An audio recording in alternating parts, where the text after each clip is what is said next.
छात्रों, कक्षा 10 विषय विज्ञान के इस वीडियो में आपका स्वागत है। आज हम लोग कक्षा 10 विषय विज्ञान के अंतर्गत वैद्युत धारा का चुंबकीय प्रभाव नामक पाठ के अंतर्गत अध्ययन करेंगे। और आज का हम लोग का अध्ययन बिंदु जो है वह सबसे पहला है चुंबकीय क्षेत्र।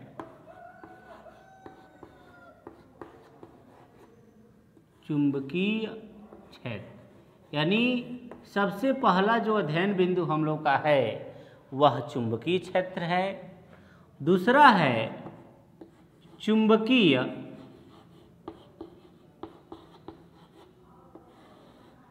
क्षेत्र रेखाएं, ये दूसरा अध्ययन बिंदु है।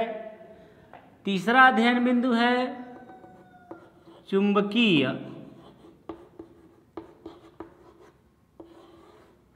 क्षेत्र रेखाओं के गुण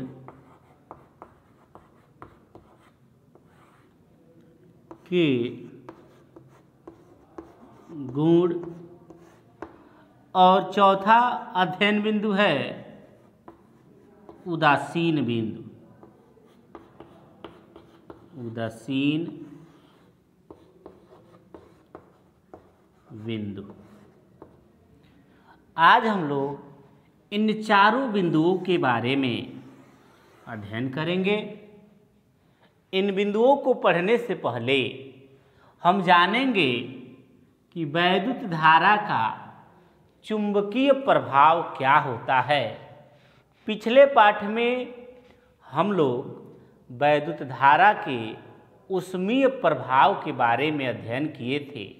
आज हम लोग वैद्युत धारा के चुंबकीय प्रभाव के बारे में अध्ययन करेंगे।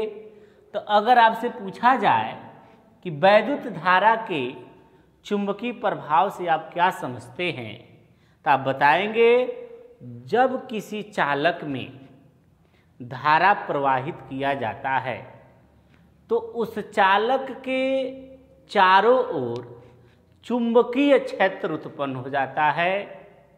और जब ये चुंबकीय क्षेत्र उत्पन्न होता है तो चूंकि यह वैद्युत धारा के कारण होता है, जब हम धारा को बंद करते हैं तो चुंबकीय क्षेत्र का मान समाप्त हो जाता है, चुंबकीय क्षेत्र समाप्त हो जाता है।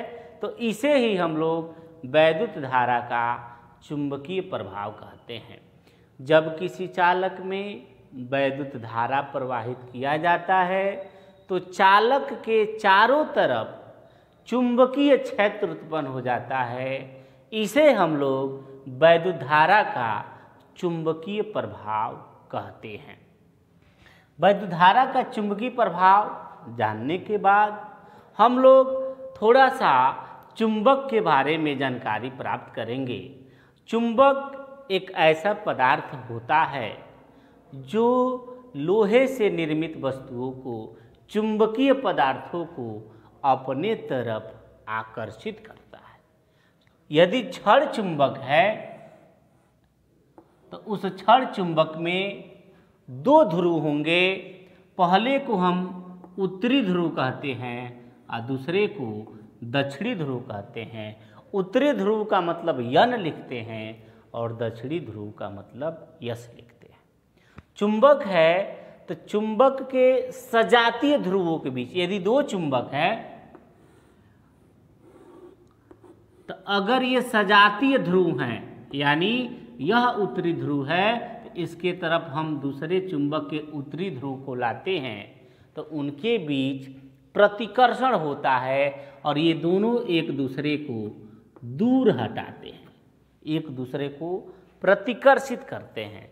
लेकिन अगर विजातीय ध्रुव है, अलग अलग ध्रुव है, जैसे यन है, यस है और फिर यहाँ पर हम यन और यस लाते हैं तो इनके बीच जो होगा वह आकर्षण होगा। दोनों ध्रुव एक दूसरे को आकर्षित करेंगे। ये चुंबक के बारे में था। अब हम लोग का जो मेन अध्ययन बिंदु है आज का, उसको पढ़ेंगे चुंबकीय क्षेत्र क्या होता है। चुंबकीय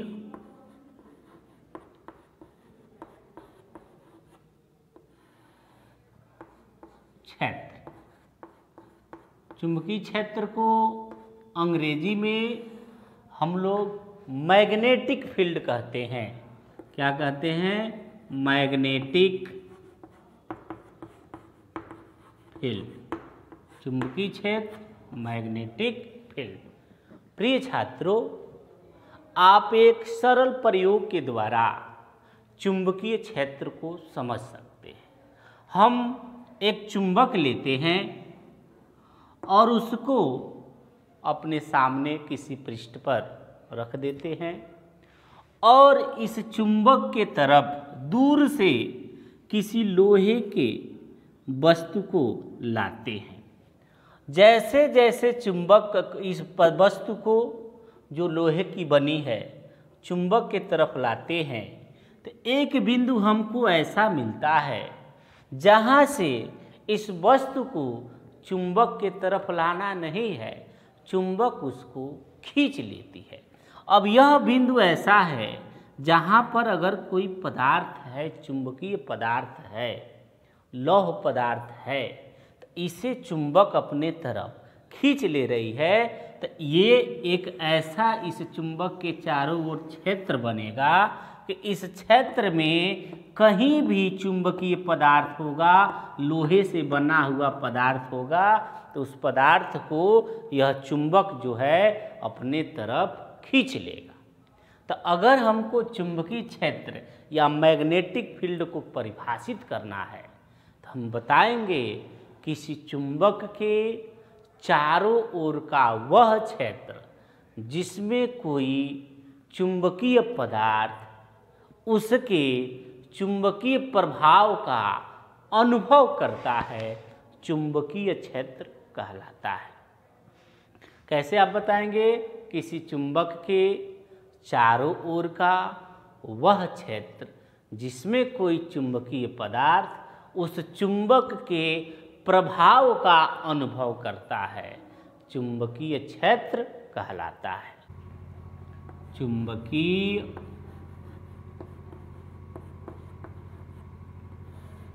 क्षेत्र रेखाएं।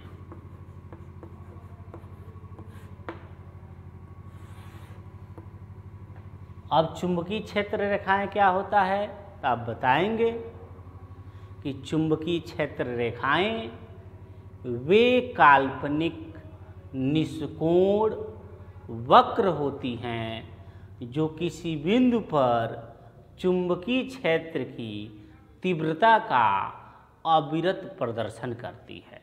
चुंबकीय बल रेखाएं वे काल्पनिक निष्कोण बंद वक्र होती हैं जो किसी स्थान पर चुंबकीय क्षेत्र का अविरत प्रदर्शन करती है। चुंबकीय बल रेखाएं जो होती हैं वह काल्पनिक होती हैं, निष्कोण होती हैं और बंद वक्र होती हैं। यह कैसे बंद वक्र होती हैं? तो ये चुंबकीय बल रेखाएं जो होती हैं किसी चुंबक के उत्तरी ध्रुव से निकलती हैं और दक्षिणी ध्रुव पर समाप्त हो जाती हैं। चुंबक के भीतर दक्षिणी ध्रुव से निकलकर उत्तरी ध्रुव पर समाप्त हो जाती है। अब इसके बाद हम लोग पढ़ेंगे चुंबकीय क्षेत्र रेखाओं के गुण।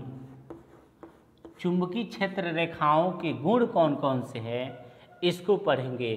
चुंबकीय क्षेत्र रेखाएं कहिए या चुंबकीय बल रेखाएं, दोनों एक ही चीज़ है।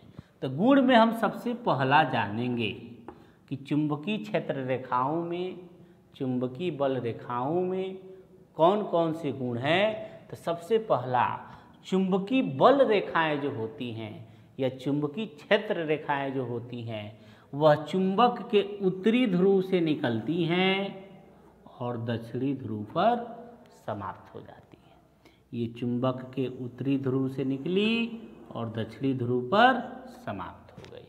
चुंबक के भीतर दक्षिणी ध्रुव से निकलती है और उत्तरी ध्रुव पर समाप्त हो जाती हैं। तो आप पहले गुण में बताएंगे चुंबकीय बल रेखाएं चुंबक के उत्तरी ध्रुव से निकलती हैं और दक्षिणी ध्रुव पर समाप्त हो जाती हैं। चुंबक के भीतर दक्षिणी ध्रुव से निकलकर उत्तरी ध्रुव पर समाप्त हो जाती है। ये पहला गुण हो गया। दूसरे गुण में आप लिखेंगे चुंबकीय बल रेखाएं जो होती हैं वह बंद वक्र होती हैं। बंद वक्र का मतलब देखिए, ये यन से निकली, यस पर समाप्त हो गई और यस से चलकर फिर यन पर समाप्त हो गई। इस तरह से यह क्या होती हैं? बंद वक्र होती हैं। यह दूसरे गुण में बताएंगे कि चुंबकीय बल रेखाएं जो होती हैं, चुंबकीय क्षेत्र रेखाएं जो होती हैं वह बंद वक्र है। अब हम तीसरे गुण पर विचार करेंगे। चुंबकीय क्षेत्र रेखाएं जो होती हैं वह कभी भी एक दूसरे को काटती नहीं हैं। अब ऐसा क्यों होता है कि चुंबकीय बल रेखाएं कभी भी एक दूसरे को काटती नहीं है? तो इसका कारण ये है कि अगर ये चुंबकीय क्षेत्र रेखाएं हैं तो इसके किसी भी बिंदु पर हम स्पर्शी खींचेंगे तो उस बिंदु पर वह स्पर्शी की जो दिशा होगी वह चुंबकीय क्षेत्र की दिशा को प्रदर्शित करेंगे। अगर मान लेते हैं कि दो बल रेखाएं एक दूसरे को काट दी तो काटने पर उस बिंदु पर दो स्पर्शी हो जाएगी। एक ही बिंदु पर चुंबकीय बल रेखाओं के कारण दो क्षेत्र की दिशा को प्रदर्शित होगा जो संभव नहीं है। यही कारण है कि चुंबकीय बल रेखाएं एक दूसरे को कभी काटती नहीं हैं। तीसरा गुण हो गया ये।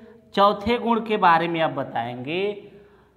चुंबक के ध्रुव के पास चुंबकीय क्षेत्र की तीव्रता प्रबल होती है और दूर जो होता है वह चुंबकीय क्षेत्र की तीव्रता कम होती है।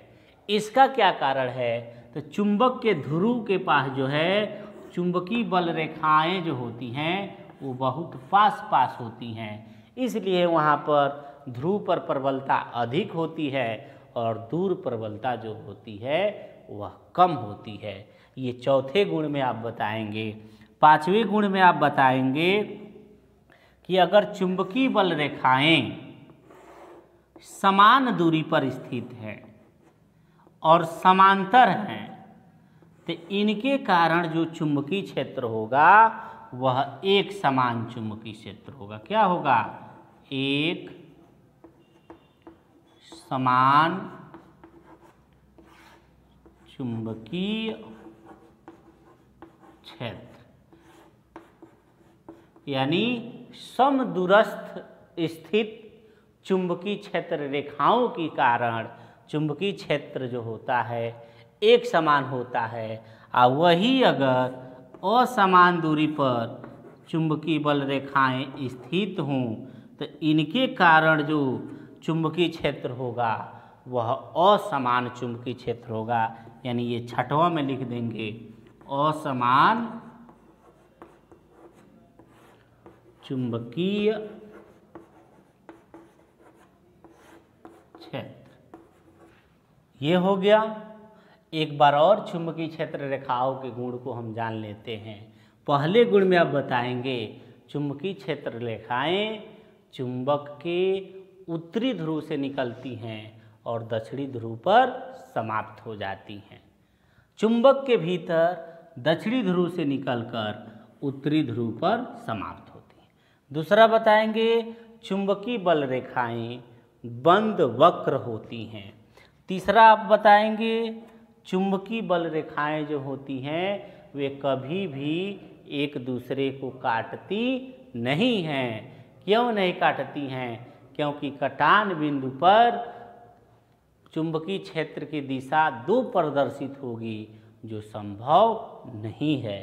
चौथा आप बताएंगे ध्रुवों पर चुंबकीय क्षेत्र का मान प्रबल होता है और अन्य जगह चुंबकीय क्षेत्र का मान दुर्बल होता है। ऐसा क्यों होता है? क्योंकि ध्रुवों के पास चुंबकीय बल रेखाओं की संख्या अधिक होती है। पांचवा आप बताएंगे, समान दूरी पर स्थित चुंबकीय बल रेखाओं के कारण एक समान चुंबकीय क्षेत्र होता है। जबकि छठवें बताएंगे, असमान दूरी पर स्थित चुंबकीय बल रेखाओं के कारण असमान चुंबकीय क्षेत्र होता है। यह चुंबकीय बल रेखाओं का गुण था, चुंबकीय क्षेत्र रेखाओं का गुण था। अगला हम लोग का जो अध्ययन बिंदु है वह उदासीन बिंदु है। इसको हम लोग अब जानेंगे। उदासीन बिंदु,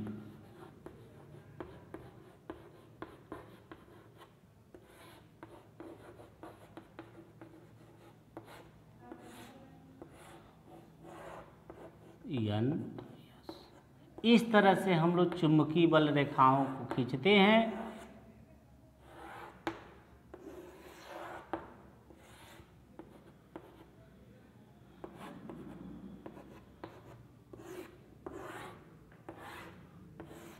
इस तरह से हम चुंबकीय बल रेखाओं को खींचते हैं। इस चुंबक से दूर दोनों तरफ एक ऐसा बिंदु होता है जहाँ पर चुंबकीय क्षेत्र का मान शून्य होता है। दोनों तरफ ध्यान से समझेंगे, चुंबक के दोनों तरफ एक ऐसा बिंदु होता है जहाँ पर चुंबकीय क्षेत्र का मान शून्य होता है। इन्हीं बिंदुओं को हम उदासीन बिंदु कहते हैं। यहाँ पर चुंबकीय क्षेत्र का मान शून्य क्यों होता है? तो इस बिंदु पर इस चुंबक के कारण चुंबकीय क्षेत्र और पृथ्वी का चुंबकीय क्षेत्र, पृथ्वी के चुंबकीय क्षेत्र का मान दोनों बराबर होता है और उनकी दिशा जो होती है एक दूसरे से विपरीत होती है। अतः इन बिंदुओं पर चुंबकीय क्षेत्र का मान शून्य होता है और इन्हीं बिंदुओं को हम उदासीन बिंदु कहते हैं।